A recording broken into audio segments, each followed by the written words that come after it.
एक शाम प्राची टीवी पर सीरियल देख रही होती है। तभी उसकी सास वहां आती है।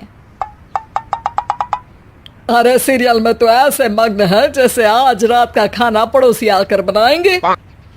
मुझे पता ही नहीं था आपने अपने बेटे की शादी पड़ोस में भी की हुई है। हैं? मतलब? मतलब इस घर में सारा काम बहू ही करती है, आप तो सिर्फ खर्राटे मारती हैं।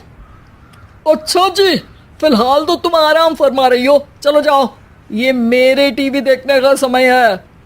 आहा, इसीलिए मुझे भगाया जा रहा है। सॉरी, अब तो बिल्कुल नहीं जाऊंगी।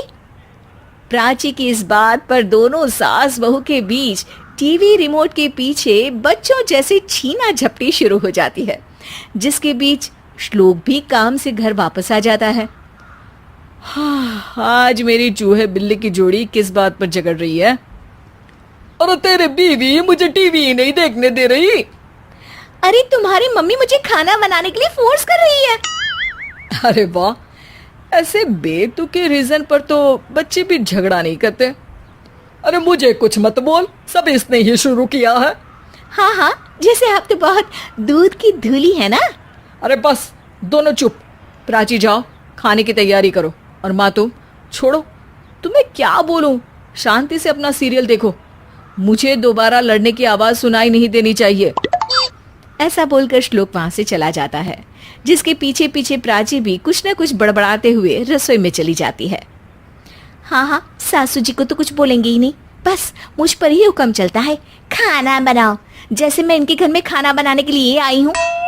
इसी तरह शाम बीतती है और रात को श्लोक और प्राची की सास खाना खाकर सोने चले जाते हैं, लेकिन प्राची गुस्से में कुछ खाए बिना काम में ही लगी रहती है। इस घर में किसी को घंटा फिक्र नहीं पड़ता, मैं खाऊं या भूखी रहूं। प्राची कुछ देर के लिए रसोई से बाहर जाती है और जैसे ही वापस आती है तो वहां दूध का भरा ग्लास देखकर हैरान रह जाती है। फिक्र पूरी है, बस दिखाना नहीं है। प्राची दूध पीकर सोने चली जाती है और अगली सुबह एक बार फिर सास बहू का कार्टून नेटवर्क स्टार्ट हो जाता है। ये तुमने ही किया है। अरे अजीब जबरदस्ती है, मैं बोल रही हूँ मैंने कुछ नहीं किया। दोनों ने मिलकर पूरे घर को पागल खाना बनाया हुआ है। यहाँ कोई नॉर्मल इंसान तो रह ही नहीं सकता, इसीलिए अब पड़ोसी क्या रिश्तेदार भी घर आने से कतराते हैं। और सुन बेटे, तू भी चंगा, तेरी माँ भी चंगी, तेरी बीवी भी चंगी, रिश्तेदार। हाँ जी, आपको नहीं पता क्या, गंगाधर ही शक्तिमान है, रिश्तेदार ही। हाँ हाँ।